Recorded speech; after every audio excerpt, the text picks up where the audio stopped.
ఈరోజు ఇక్కడ 16వ వార్డులో ఇంటింటికి తెలుగుదేశం ప్రోగ్రాం కింద తిరుగుతూ ఉన్నాం. ఇక్కడ కూడా అపూర్వమైన స్పందన కనపడుతుంది. ప్రజలు బయటకు వచ్చి మీరు బాగా చేస్తున్నారు, మీకు తప్పకుండా మిమ్మల్ని తెచ్చుకోవాల్సిన అవసరం మాకే ఉందని చెప్పి చెప్తా ఉన్నారు. చాలా అద్భుతంగా జరుగుతూ ఉంది. ఇక్కడ సమస్యలు కూడా చాలా అనేకం ఉన్నాయి.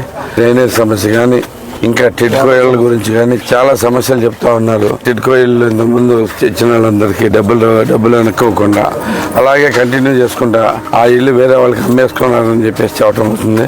ఈ దుర్మార్గాలన్నింటినీ మేము అరికాడతామని చెప్పేసి దీనికి బాధ్యులైన ప్రతి ఒక్కరి మీద చర్యలు తీసుకుంటామని చెప్పేసి తెలియజేస్తా ఉన్నాం.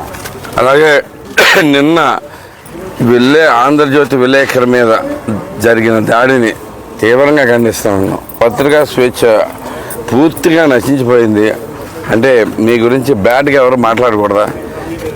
మీరు చేసే అరాచకాలు ఎవరు చెప్పకూడదా? ప్రజల్లో ఎంత స్పందన వస్తుందో వాళ్ళు తీసుకోకూడదా? ఇలాంటి దౌర్భాగ్యం నియంతృత్వం బాగా కనబడతా ఉంది.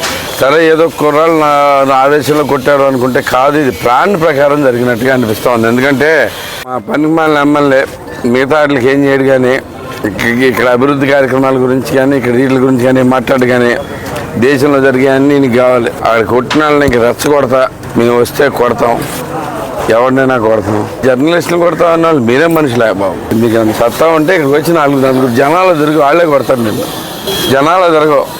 ముందస్తు అరెస్టులు చేయించి చుట్టుపక్కల ఎవరిని రానే పని చేసుకుని పోలీసు రక్షణ పెట్టుకుని మీ ముఖ్యమంత్రి కంటే నువ్వే ఎక్కువ తయారయ్యావు. ఆల్రెడీ పని చేస్తున్న ఆల్రెడీ ఎప్పుడో ఓపెన్ అయిపోయినట్లన్నింటినీ మళ్ళీ రీఓపెన్ చేసుకుంటా, లేదు 4 శంకుస్థాపన చేసుకుంటా తిరుగుతూ ఉన్నావు. నీకు జనాల్లో తిరిగే దమ్ము లేదు. నువ్వు వచ్చి ప్రతి ఒక్కరి మీద కామెంట్లు చేసుకుంటా చేసుకుంటా పోతా ఉంటావు. సింహం సింగిల్గా వద్దే ఇవన్నీ సోది ఎందుకు నీకు డైలాగులు? నువ్వు సింగిల్గా చూద్దాం, గుడివాడలో తిరుగు, జనాలు కొడతారు. నేను ముందు ఆ సంగతి చూసుకో. ఇవన్నీ వదిలేసి పెద్ద రాష్ట్ర నాయకుడే సందులో ఏమవుతుందో తెలియదు నీకు. నీ సందులో నువ్వు వచ్చి రాష్ట్ర నాయకుడు అవుతావా? ఎట్టవుతావా? మినిమం కామన్ సెన్స్ నేర్చుకో. మినిమం జనాలను రెస్పెక్ట్ చేయటం నేర్చుకో. ఎవరైనా దెబ్బలు తిన్న వ్యక్తిని అయ్యో పాపం అనుకుంటారు. నువ్వు వచ్చి మా దగ్గరికి వస్తే కొడతావంటావా? నీ మొహం మనం బేసికల్ రేపు పొద్దున ఉంటుంది. నీకు 4 రోజుల్లో నీ వ్యాపారం కూడా తెలుస్తారు జనాలు.